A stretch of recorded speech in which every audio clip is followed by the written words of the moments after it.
a lone ship struggles against a towering wall of water at the bottom of the world.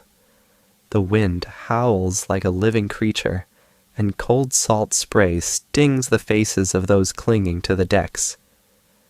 In this desperate moment, with masts groaning and waves crashing, every sailor aboard understands one thing with gut-churning clarity.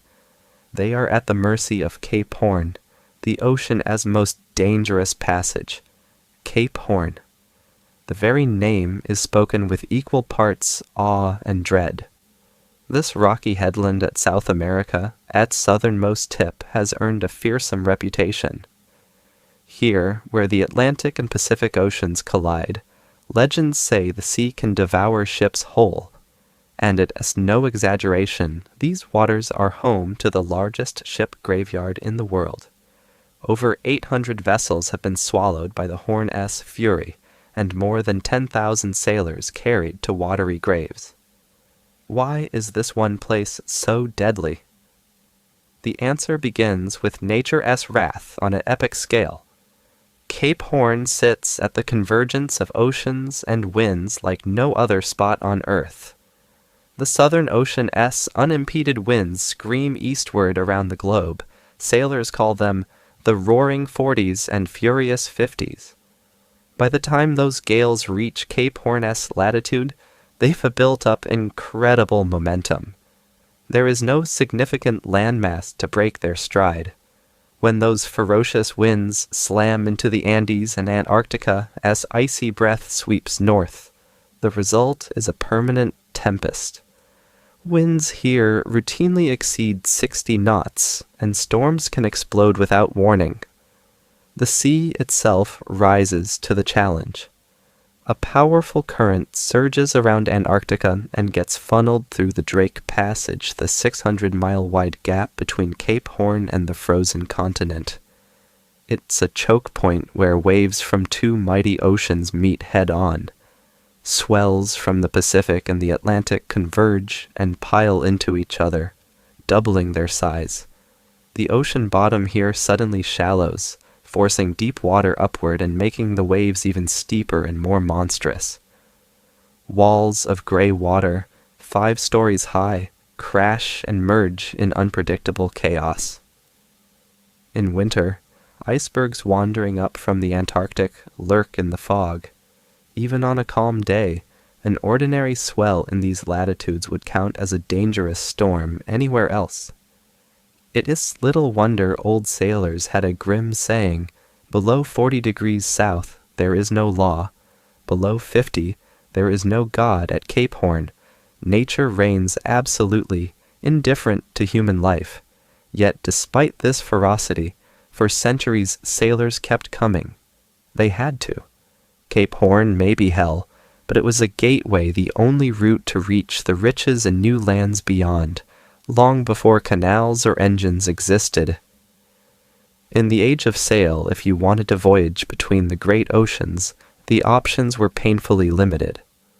The Americas form an unbroken wall from Arctic to Antarctic, with only a few narrow cracks. Far to the north lay the Panama Isthmus, impassable by ship. Down at the bottom was the Strait of Magellan, a twisting labyrinth of channels through Patagonia, or the open ocean route around Cape Horn. The strait was narrow, foggy, and treacherous in its own way, and it could not accommodate the largest sailing ships of later eras. So for many, the open sea around the Horn became the path of necessity and ambition. By the 17th century, the great colonial powers were desperate for ways to reach the fabled wealth of the Pacific and the East Indies. The Spanish and Portuguese guarded their trade routes fiercely, and the Dutch East India Company controlled the known passages to Asia. Enter 2 intrepid Dutch navigators, Willem Schouten and Jacob Lemaire. In 1615, they set out from the Netherlands with a bold secret mission: find a new route into the Pacific, one that avoided Spanish waters and company monopolies. For months, they sailed into the unknown, down the coast of South America. Then, in January 1616, they found it. an opening to a vast ocean beyond Tierra del Fuego. Battling furious winds and huge swells, Schouten and Lemaire's ships became the first to round the isolated, storm-battered promontory at the end of the Americas. They had discovered Cape Horn, though the journey was not without cost. One of their two ships, the Horn, had burned in a fire during a stop for repairs, nearly ending the expedition before it reached the Cape in honor of that loss and their hometown. They named the newfound Cape Horn after the Dutch city later anglicized as Cape Horn. At long last, a door from the Atlantic to the Pacific had been opened. The news of Cape Horn's discovery spread, and soon the world's boldest mariners knew that at the edge of the map there was a way around. But this knowledge came with a terrifying caveat. You could reach the Pacific this way, yes, if you were willing to risk death in the attempt. Over the next 2 centuries, only the hardiest or most desperate of captains steered their ships into these lethal latitudes. Many turned back or perished. The truth was, early square-rigged ships were ill-suited to fight the relentless headwinds and currents near the Horn. The area remained seldom traveled, whispered about in taverns and ports as a sailor's ultimate trial. Those who did dare to challenge the Horn paid in blood and sweat. Countless captains failed, again and again, beaten by the weather. Even the famous Captain William Bligh, years before the mutiny on the Bounty, tried to force his way westward around Cape Horn in 1788. For over a month, Bligh's ship was buffeted by unending gales and towering seas. After 4 grueling weeks, the Bounty had been driven back again and again, and Bligh was forced to admit defeat. He turned his ship around and made for the Cape of Good Hope in Africa instead, choosing a voyage thousands of miles longer over another week in the Horn's clutches. Many others shared similar stories, or worse. Still, by the 19th century, global trade and exploration demanded that someone brave Cape Horn. The age of empire ran on wind and canvas, on merchant clippers and naval frigates that had to connect the world's oceans. The California gold rush of 1849, for example, saw hundreds of ships take the long route from the U.S. East Coast down around Cape Horn to reach San Francisco. Whaling and sealing ships roamed the Pacific and had to return home rounding the Horn. Later, massive clippers raced to deliver wool, grain, and gold from Australia and California back to Europe. The stakes were high, and so was the cost. But the potential wealth and glory were enough to entice generation after generation of seafarers into Cape Horn's gauntlet.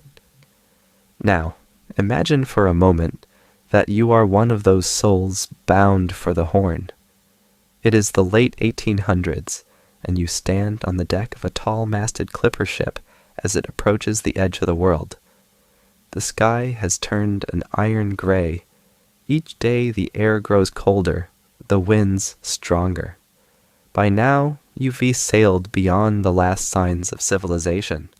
No birds, no land in sight, just endless, heaving ocean. The crew's breath hangs in the frigid air as you shorten sail and batten down everything on deck, preparing for the inevitable storm. You have heard the stories from old hands, how the sea here can rise like a mountain and swallow a ship whole, how the wind can scream so loud it drowns out prayers. You tell yourself you were ready. Night falls as you reach 56 degrees south latitude.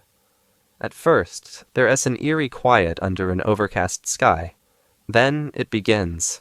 A sudden blast of wind hits like an explosion, nearly knocking you off your feet.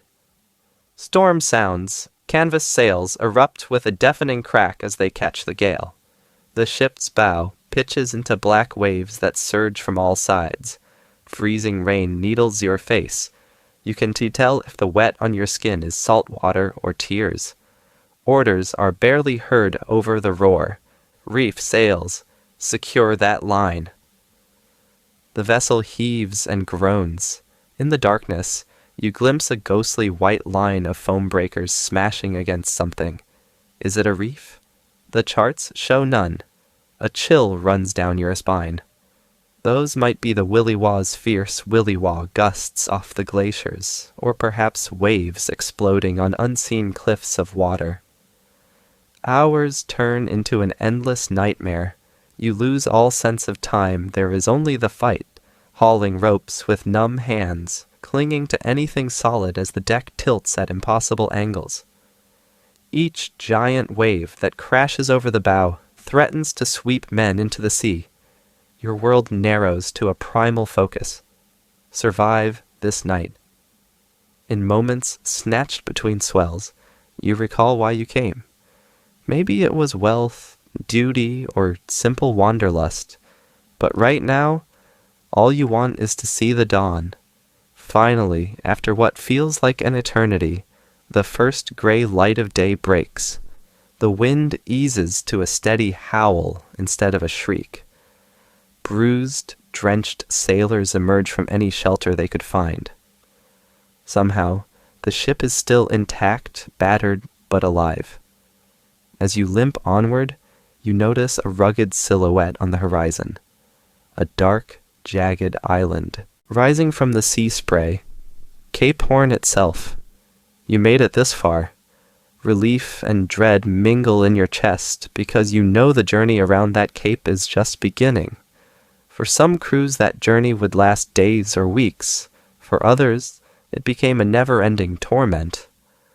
One ship in the age of sail took an almost unbelievable 99 days to get past Cape Horn's grasp that was the Susanna in 1905.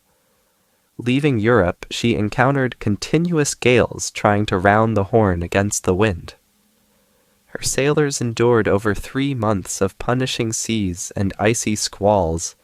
By the time Susanna finally broke through into calmer waters, nearly the entire crew was incapacitated, many with scurvy, others injured by falls and flying debris. Only 8 men were left able to work on deck. The rest lay below, feverish and broken. Miraculously, not one man had died during that hellish voyage. When Susanna limped into port, those who saw her could hardly believe any humans were left alive on board.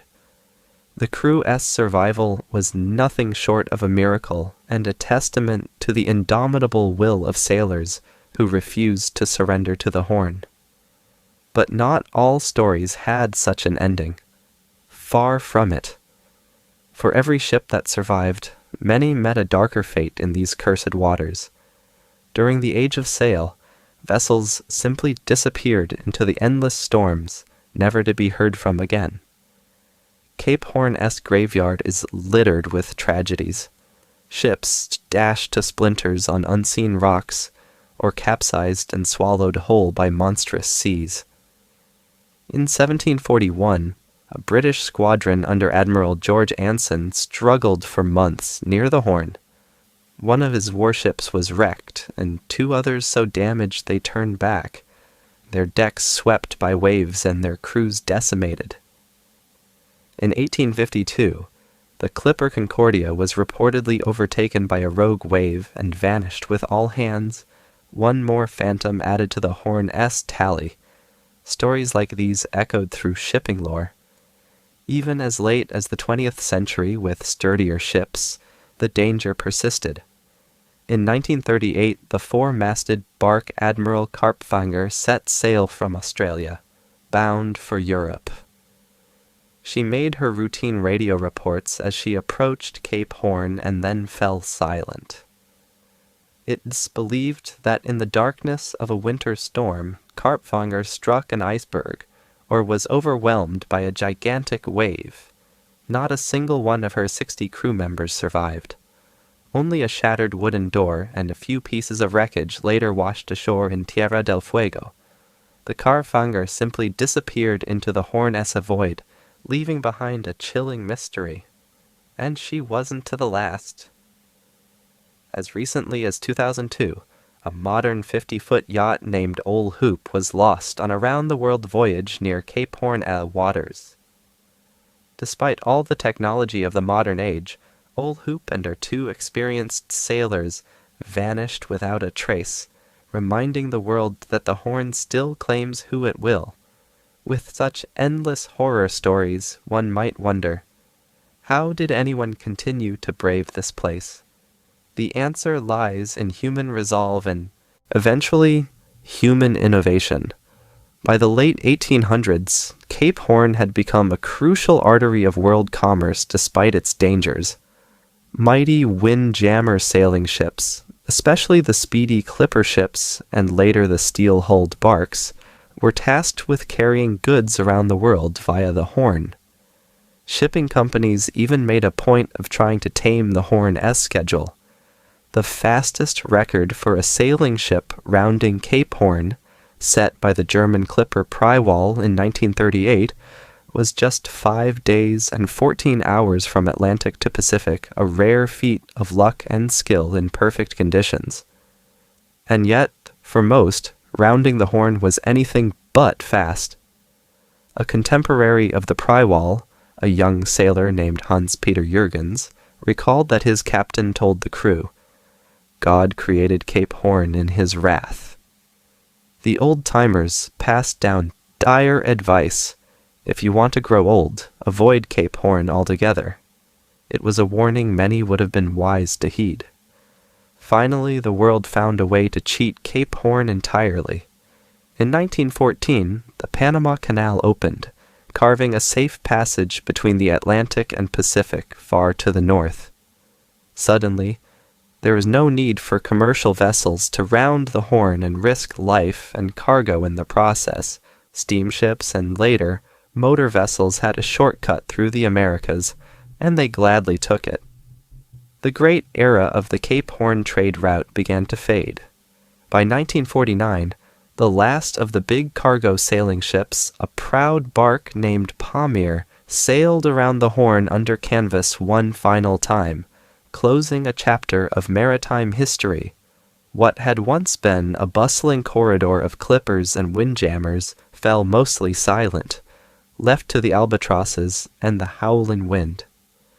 The Atlantic and Pacific still clash off that lonely rock, but the steady parade of merchant sail was gone. Yet, even in this quiet, the legend of Cape Horn refused to die. In fact, freed from the burden of commerce, the Horn transformed into something else, the ultimate proving ground for adventurers, explorers, and dreamers of the sea. The mid to late 20th century saw intrepid yachtsmen and women deliberately seek out Cape Horn, lured by its mythic challenge. By the 1960s and 70s, as smaller private yachts became more capable, more sailors began circumnavigating the globe via Cape Horn, not because they had to, but because it was there. Rounding the Horn became the maritime equivalent of summiting Mount Everest, a feat of courage and seamanship. Epic solo races and crude regattas chart courses through the Southern Ocean, drawing those willing to test themselves against nature as fiercest fury. But the ocean around the Horn remains as merciless as ever. Even modern equipment and satellite forecasts are no guarantee of safety. Masts still snap, hulls still fracture, and sailors still abandon ship in these waters when things go wrong. In one famous 2009 incident, veteran racer John Lacombe found himself capsized near Cape Horn during the Vendée Globe solo round-the-world race, trapped in an air pocket, inside his overturned yacht, drifting in the freezing sea.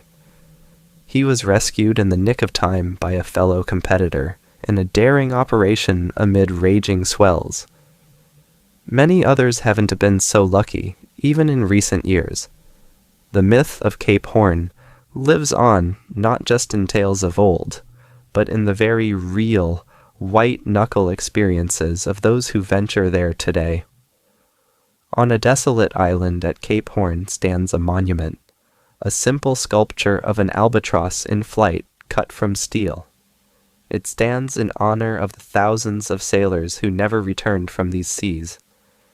There is a poem inscribed there that speaks in the voice of the albatross, the spirit of the lost mariners. I am the albatross that awaits you at the end of the world. It begins.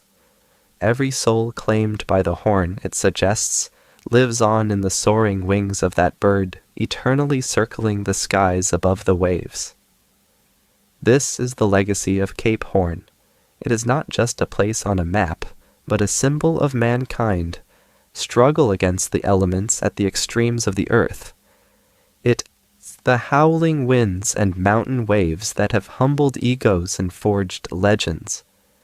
It is the memory of the ones who dared and didn't to return, and the quiet pride of those who survived to tell the tale. In a world where satellite navigation and technology rule, Cape Horn remains an untamed bastion of nature, a reminder that there are forces beyond our control, and that bravery and hubris can be separated by a fine, salty line. In the end, the story of the ocean's most dangerous passage is a story of respect. Respect for the sea as unforgiving power, and for the human spirit that chose, time and again, to confront it. Cape Horn, dark and battered by endless gales, still stands at the edge of the world, whispering its challenge to all who listen. And as long as there are those who seek the thrill of the extreme and the call of adventure, the legend of Cape Horn will never truly fade, a testament in rock and storm to the undying dance between human courage and the sea.